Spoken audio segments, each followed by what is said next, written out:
I usually do not do videos while in the car, but I figured I'm gonna try something different.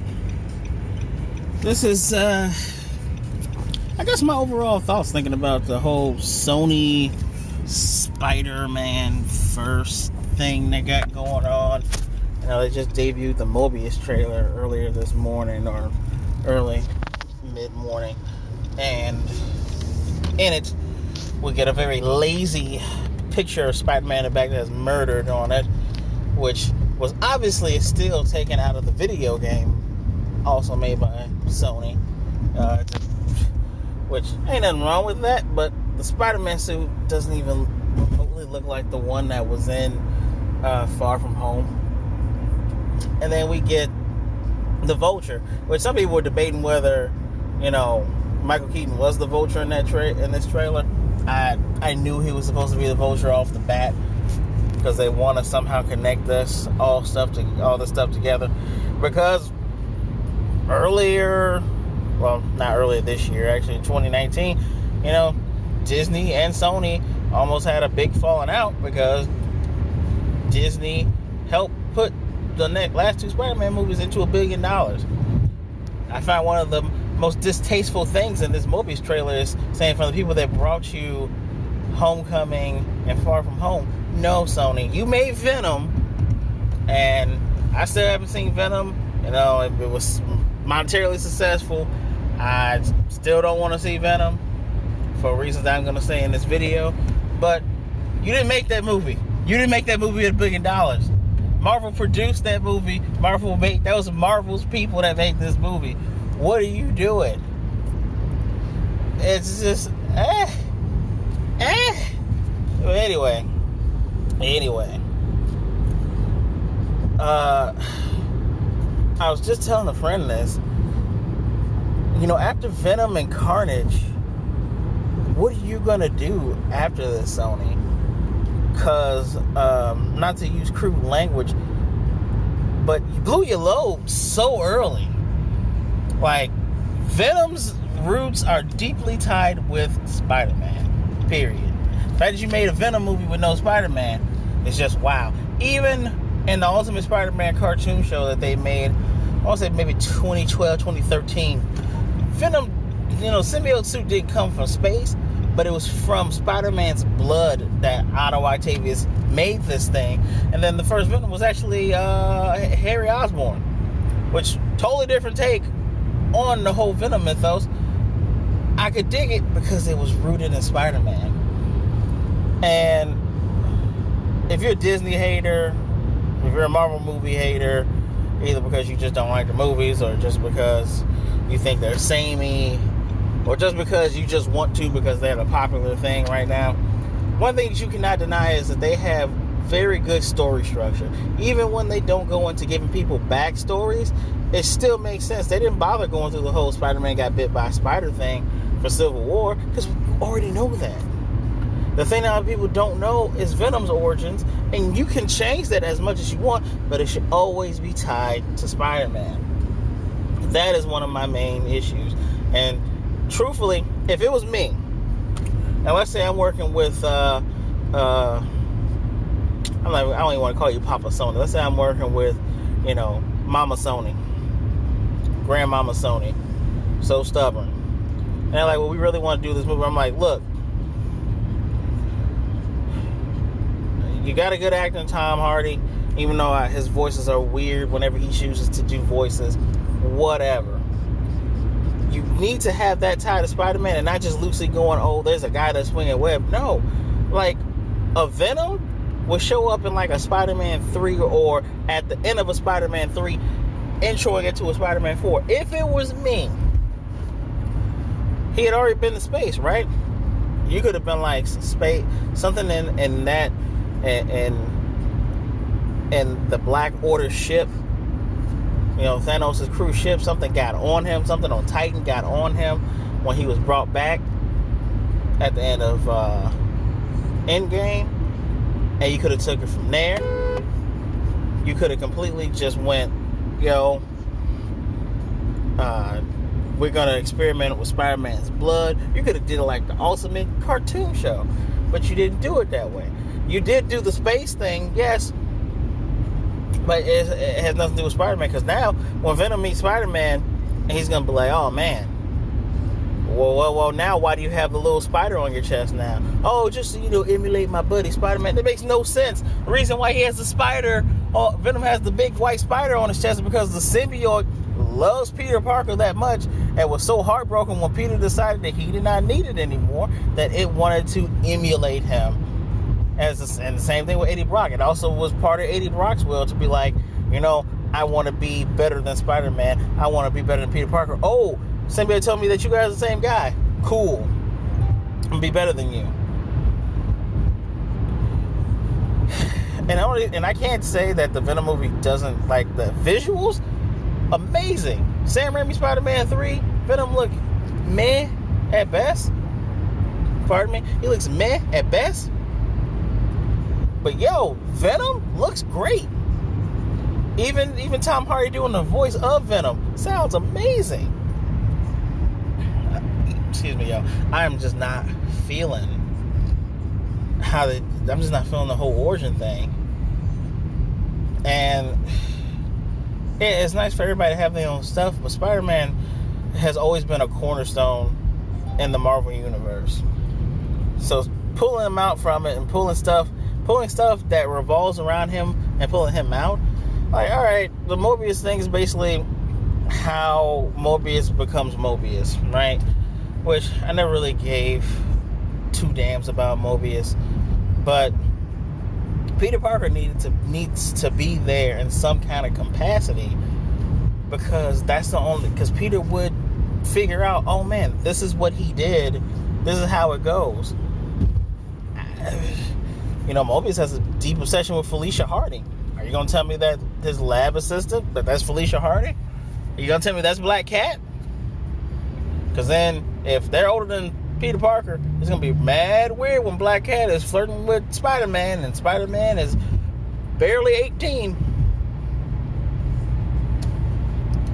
But let's not think about that. Let's go back along to my lines talking about story, right? Let's talk about story. Because at the end of Venom, spoiler, I don't give a damn, the whole end credit scene was he went to meet Cassidy, who was Carnage. Personally, one of the greatest things that the Sam Raimi third Spider-Man movie did was show that whole Eddie Brock saying, God, can you please kill Peter Parker? And then Peter just ripping the suit off of him in the church. That's straight out of the comic book. That's an iconic scene. That is a thing that unfortunately will not happen now unless by God's grace Apple buys Sony and Marvel can get back everything and they can just say, no, to hell with all this stuff. We're shutting it down, son. That wasn't a real Venom suit. That was a Venom suit's poop, and the poop had sentience. That's how strong the Venom suit is. This is the scene. This is how it goes. But that's not gonna happen. And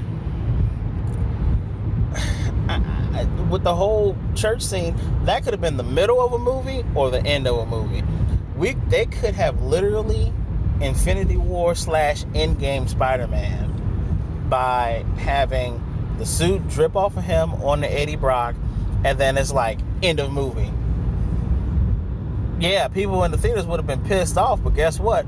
You're gonna go and see that next movie, aren't you? Because then we're gonna have a whole movie, not just the middle of a movie, not just towards the end of a movie. You're gonna have a whole movie dedicated to Venom trying to ruin Peter Parker / Spider-Man's life.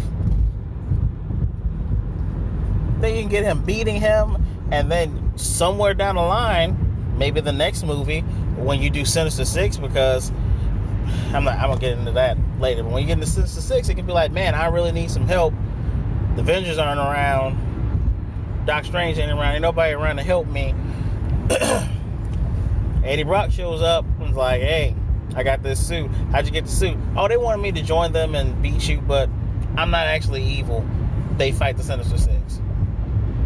Which, Peter Parker can handle Sinister Six by himself, but I'm just throwing out suggestions for a movie. And then guess what? Not the next movie, but the movie after that, you introduce Carnage. Now, sure, there's a bunch of other stuff you can do with Spider-Man. There's Spider Island, where all the people in Manhattan gain spider powers, and some of the superheroes get spider powers, and then you start getting the Spider God mythos and all that other stuff. You can even do. It was a NES, Super NES game that had Venom and Spider-Man fighting Venom's children. Toxic. Well, not toxic, but Wrath and all those other things. You can have a Symbiote City movie where just like there was also a Spider-Man video game for Xbox and PlayStation 2 or PlayStation 3 where Venom takes over. All of a sudden, different heroes are getting venomized, and all of a sudden, people in New York are getting these symbiote suits. It's up to Spider-Man and friends, or mostly Spider-Man with the help of his friends,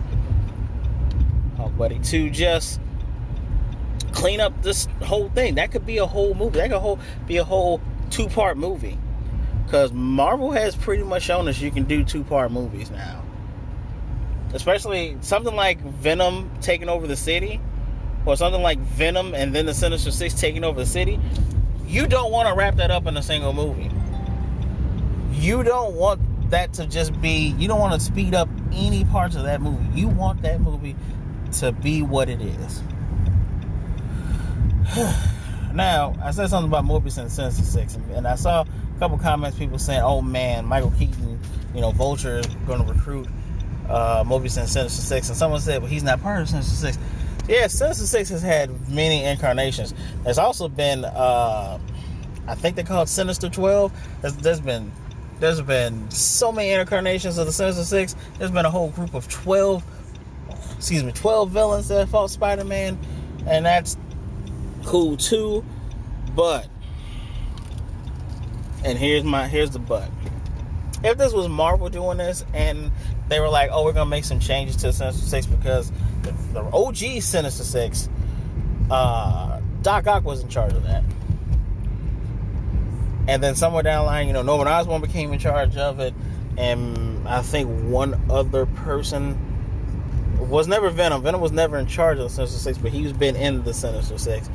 But Sinister Six have had maybe 3 leaders, but one being Norman Osborn / the Green Goblin. The very first one being Dr. Octopus, because Doc Ock, say you can love Venom all you want, Doc Ock is Spider-Man's greatest foe, because he is literally what Spider-Man can become if he becomes unhinged by his powers and having all that genius. But I digress, right? I would feel comfortable if it was Marvel doing a Sinister Six movie, because the OG Avengers didn't have a Wasp or Ant-Man in it, and that whole crew from that movie was almost the same, except for Hawkeye and Black Widow. So sure, you can make a Sinister Six and be like, okay, well, we'll have Vulture, and then we'll get Chameleon. Mysterio's not really dead, right? Of course he's not really dead. Come on, are you dumb? He's not dead. Trust me. He's not dead. In any movie, especially a Marvel movie, a Star Wars movie, and also in Stranger Things, if you do not see a body, the person is not dead. You need to see a body. Mysterio is not dead. Period.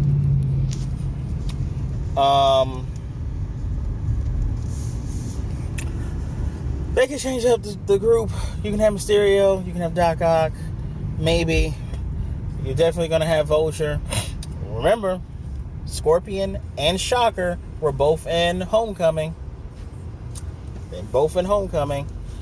So, let me see. You have Shocker, Scorpion, Vulture, Mysterio. That's 4. Morbius, that's 5.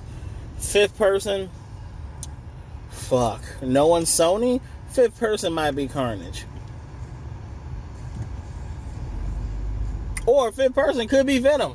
5th person literally could be Venom. It could be like, yo, I know these guys are bad guys, but we're all trying to take down this Spider-Man guy, and this Spider-Man guy was a murderer. Wait, Mysterio, I thought you were dead. Oh no, I'm the buddy of the guy. I'm just taking over his mantle because he really wasn't bad. oh no, my fishbowl broke, is actually dude.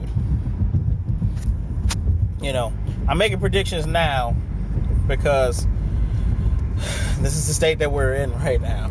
And a lot of people are enjoying this, and I'm happy for you. You can enjoy this. You know, growing up, my favorite heroes, my favorite comic books, well, okay, my favorite comic books in total: Spider-Man, X-Men, Batman. I did read some Superman and Justice League stuff, Sonic the Hedgehog, Ninja Turtles. So when I talk about these things with such passion and such vigor, it's because I got a deep history with them. And that's not saying that the people who like these things don't have a deep passion, deep history with them either. I mean, I wish I could be a kid nowadays and have a movie like Endgame actually be in theaters. Have these things to grow up with. We did have some good stuff. The first Spider-Man movie, the second Spider-Man movie, the first two Turtles movies. I enjoyed the third one, but a lot of people don't. First two Turtles movies, amazing. We've had a lot of good stuff, and even though I have issues with the X-Men movies, X1 was good. X1 was decent. I can't poop all over that. But I don't know. I'm upset because I feel like I have to wait for the X-Men when Spider-Man and the X-Men and the Fantastic Four were Stan Lee's babies. Those were his babies, man. You know, me and one of my best friends, basically family. So I'm gonna call them Cuz. Me and Cuz went to C2E2, and we just went in just to hear Stan Lee speak, and Stan Lee basically confirmed I made Spider-Man because Spider-Man can be anybody under the mask. He can be a boy, he can be a black boy, he can be a girl, he can be Muslim, he can be anybody. Which is why, you know, people get upset about Miles Morales being a black Spider-Man. And I'm gonna get into that because he is half Latino, but there's been Latino Spider-Man before. Kind of interesting how stuff like that happens, but anyway, you know, people get mad about those things, and you really shouldn't, because that's how he intended it to be. Stan Lee was down for a lot of stuff that happened with these comic book movies. Stan Lee was in those Fantastic Four movies because he loves the Silver Surfer. His favorite villain was Doctor Doom. You know, he loved the First Family. It's just a shame to see how that stuff turned out, and I hope that maybe Tony Stark has some type of good foundation within the Fantastic Four, because there's been a couple people with their own theories that maybe Tony Stark helped founded the Reed Richards and that whole situation. Maybe Reed Richards looked up to Tony Stark, and that's how they end up becoming the Fantastic Four. Maybe there's a little flashback. Who knows? I hope that Tony has a positive light, because Tony Stark got shat on for a lot of these movies. Like, people blame him for their parents dying, which ain't had nothing to do with him. The only time people liked him was in Far From Home.